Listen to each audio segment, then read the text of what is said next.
Candy canes, right? Okay, all you lovely people, welcome back. Let's get digging a little bit deeper now, even deeper than we did already, into the ethics of care. Now, recall what I've been talking about here. The ethics of care is, this is holding that morality should emphasize three things: maintaining personal relationships, kindness and beneficence, and sensitivity to one's own needs and the special needs of others. Now, the modern or more recent origins of ethics of care come from psychological accounts claiming to show how men and women seem to reason differently about morality. And indeed, there has been a long tradition now, or fairly long tradition in psychology, that is interested in how people develop their moral outlook over the course of their lives. And the classic kind of example comes from the Swiss psychologist Jean Piaget, I believe is how you say his name. Some of you studying education might actually be familiar with Piaget's work. It's pretty famous, needless to say. And in 1932, I believe it was, 1932, Piaget wrote a book called The Moral Judgment of the Child, where he was trying to study how the morality of a child and people in general, I should say, evolve as they grow older. And then later on, so that was, again, like in the 1930s. So in the 1950s, Lawrence Kohlberg, a psychologist, attempted to establish the existence of stages through which people pass as they grow up, as they develop their ability to reason about morality. And to study this, he presented a dilemma. I think it's a cute little dilemma. This is, again, he presented this dilemma to children of various ages called Heinz's dilemma. Wait, what? No, that's not the dilemma. Not that Heinz, though that Heinz is delicious because I did live in Pittsburgh for 10 years. No, not that Heinz dilemma. This is Heinz dilemma. Heinz dilemma is this idea that this guy is named Heinz. His wife is near death and needs a particular medicine to survive. Now, the medicine only costs $200 to make, $200, but its creator sells the medicine for $2,000. So $200 to make, but $2,000 to sell. Now, Heinz can only get $1,000. And Heinz offers to pay the rest when Heinz can get it. But the creator refuses to sell it. The creator says, I will only sell it for $2,000. So now Heinz is considering stealing it. And would it be wrong for Heinz to steal this medicine?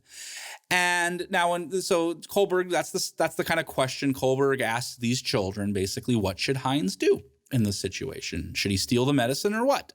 And when people talk about what Kohlberg studied, they always focus on these two children, Jake and Amy, who these Jake and Amy are the children, amongst many, that Kohlberg asked this to, and they responded. So now Jake is an 11-year-old boy, and Jake says, excuse me, all that peppermint. Now Jake says Heinz should steal the drug. Jake, again, he's an 11-year-old boy. He's presented with this. He says, Heinz should totally steal the drug because a human life is worth more than money. The creator can keep selling the drug and keep making the money, but Heinz cannot replace his wife if she was to die. And so notice, we already see, I can't believe that an 11-year-old is saying this. This is quite amazing. That Jake is basically having a pretty Kantian insight that we saw already, right? Remember how Kant notes that people have dignity, and dignity gives us absolute worth because people are not replaceable. And that little Jake kid there, he's got it. I mean, he's saying Heinz can't replace his wife if she dies. Now, meanwhile, there's Amy. Amy is an 11-year-old girl, and she says that Heinz should not steal the drug, but Amy also recognizes that Heinz's wife shouldn't have to die either. She's seeing a dilemma here. And she's kind of clever, she's actually, I think her response is brilliant as well. And because she notes that, well, if Heinz steals the drug, Heinz might go to jail. And then if Heinz's wife gets sick again, he won't be there to help out his wife anymore. He'll be in jail and he won't be able to get medicine or do anything good because he's locked up in jail. And then the wife might die alone. That's pretty terrifying. And that is also, these children do 11-year-olds normally reason like this? Because you got like this great Kantian guy, Jake, he's like, he's got the Kantian insight. But then you got Amy here who has got such sensitive insight into the consequences that could happen that could be also quite terrible. She really appreciates the dilemma going on here. So while Jake is emphasizing universal law and principle and the value of life, Amy is emphasizing conflict resolution and conversation, because she's seeing an inherent conflict here between stealing versus the wife dying. And so Amy really emphasizes that Hines and the seller need to keep talking and work this out, so that Hines at least can try to find another way to get the money, but also save his wife. So that's the two responses. However, Kohlberg, looking at this, he concludes a few different things here. On the one hand, so there's a couple descriptive claims. There's two descriptive claims, because he's a psychologist, so of course this is descriptive, just the facts. Remember, we talked about descriptive way back at the beginning.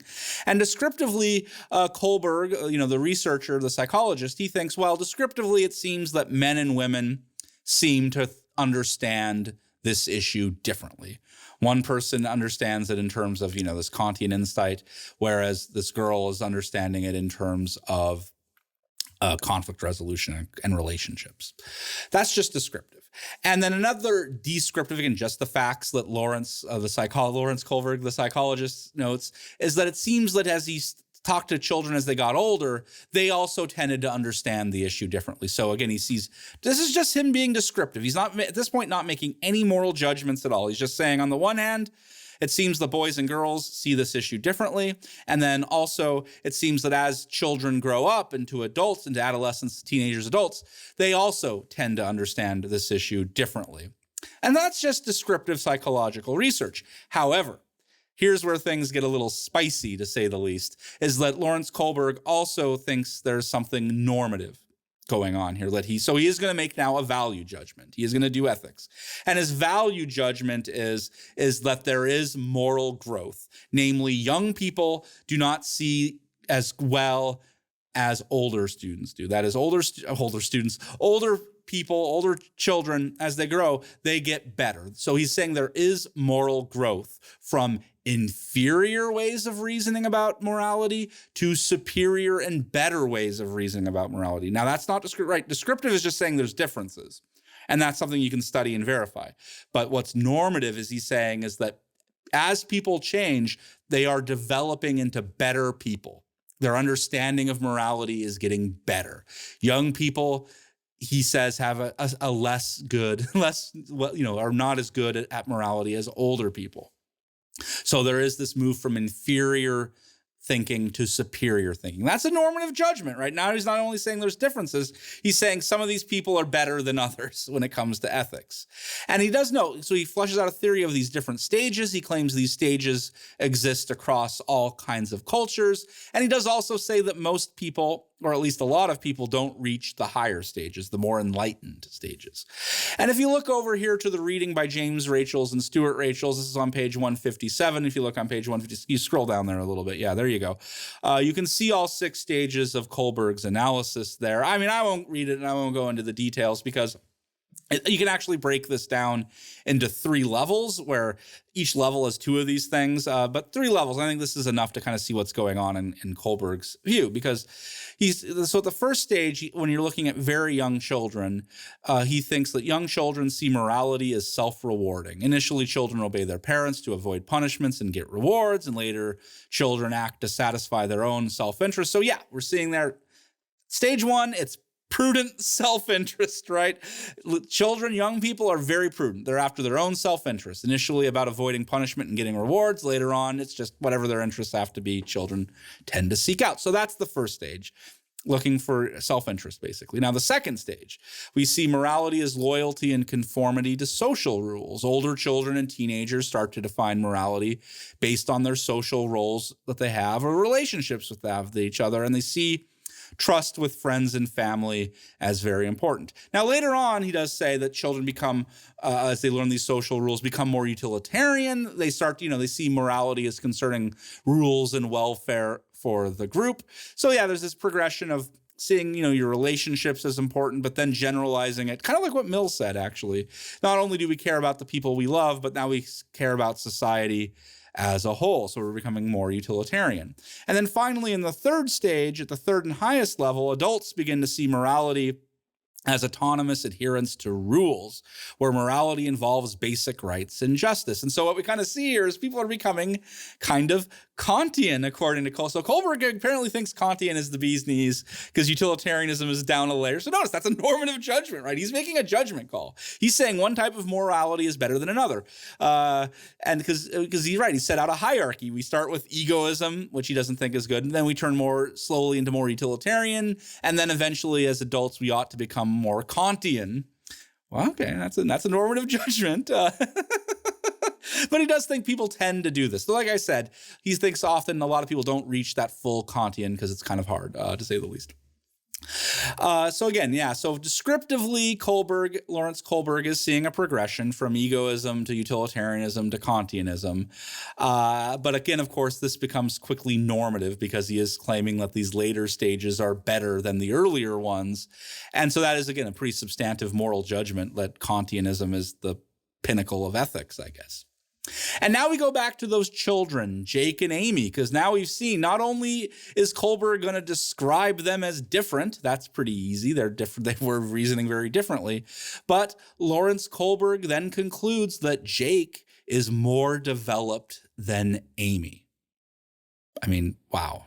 That's a normative judgment. He's saying Jake is better at morality, basically. He's a more sophisticated moral reasoner than Amy is, because Jake is appealing to impersonal principles and values. And so he might be, at the third level, or at least he's pretty high up, right? Whereas Amy is talking about personal relationships, and that's way down, at level 2 and at the very early stages of level 2. And so, yeah, he's kind of saying, yeah, this boy, Jake, is more sophisticated than poor little Amy. Whew, that's a moral judgment there. Now, Carol Gilligan was a student of Kohlberg's, and so she knew these results very well. And so, yeah, Kohlberg did that work in the late 50s, and Gilligan then in the early 1980s, she writes a book challenging all of that in Kohlberg's theory, because she thinks Amy, that 11-year-old, she thinks Amy is onto something here. That girl is reasoning in a way that Carol Gilligan thinks is pretty important, because Carol Gilligan wants to say there's nothing wrong with Amy's focus on personal relationships.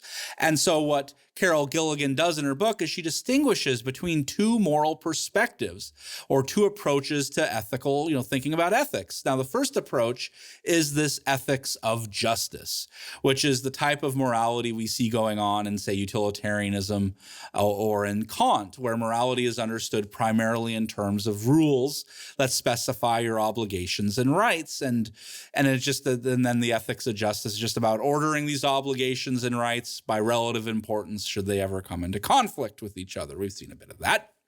And of course, we see Jake, the young 11-year-old boy, using this justice perspective because Jake is thinking that the right to life has priority over property rights. Okay, so that's the justice perspective, or the ethics of justice.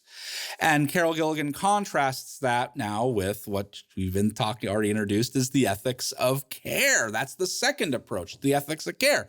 And we've already seen this, right? That ethics of care emphasizes these three things: 1, maintaining personal relationships; 2, kindness and beneficence; and 3, sensitivity to one's own needs and the special needs of others.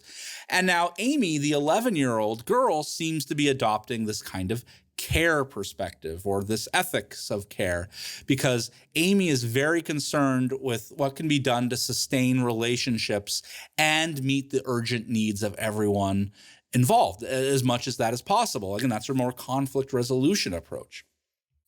And now in some cases, in some moral problems, look, these two perspectives might reach the same conclusions, but all the same, they clearly are very different approaches that are emphasizing different things, because after all, one is focusing on universal principles and rules, and then the other is focusing on caring relationships.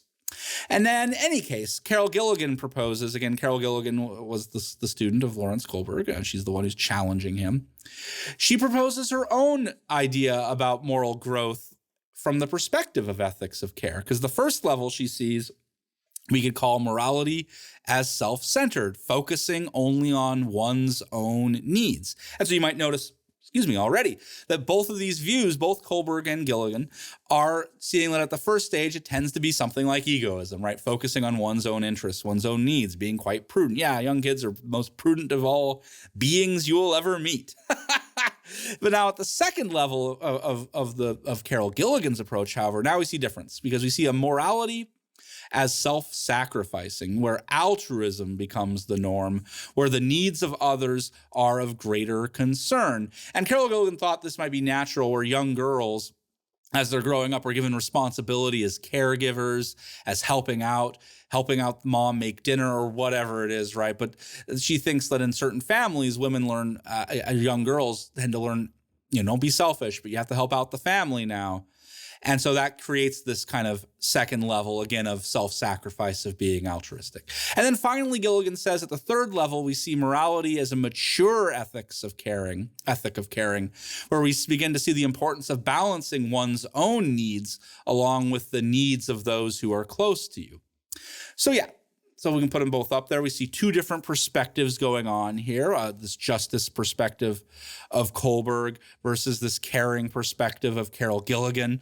And they seem to be suggesting, this is the interesting part that I have kind of been not emphasizing, but now we will, is that they tend to be suggesting, both Kohlberg and Gilligan tend to be suggesting that these views of ethics and morality are gendered. Namely, boys and men tend to adopt Kohlberg's justice perspective, while women and girls tend to adopt Gilligan's ethics of care. And so this is returning us to this idea, this last point about ethics being gendered. And this then raises that critical question: do men and women think about morality differently? Is that true? Because that's what they seem to think, where you have Jake, the young boy, thinking a certain way about ethics and morality, contrasted with Amy, the young 11-year-old girl, thinking in terms of an ethics of care. Seems to be different. But is that based on gender? Now, before I go into that, I am now craving some spicy Cheetos. Just got an order in. So I'm going to take a snack break. You can do the same if you like, and then we'll come back and talk about Jean Grimshaw's thoughts on this idea of a female ethic of care. And she's actually going to give a feminist critique of that idea, because she doesn't like ethics being based on gender. Anyhow, we'll get to that in a moment. Let's get our snack first, and I'll see you right back here.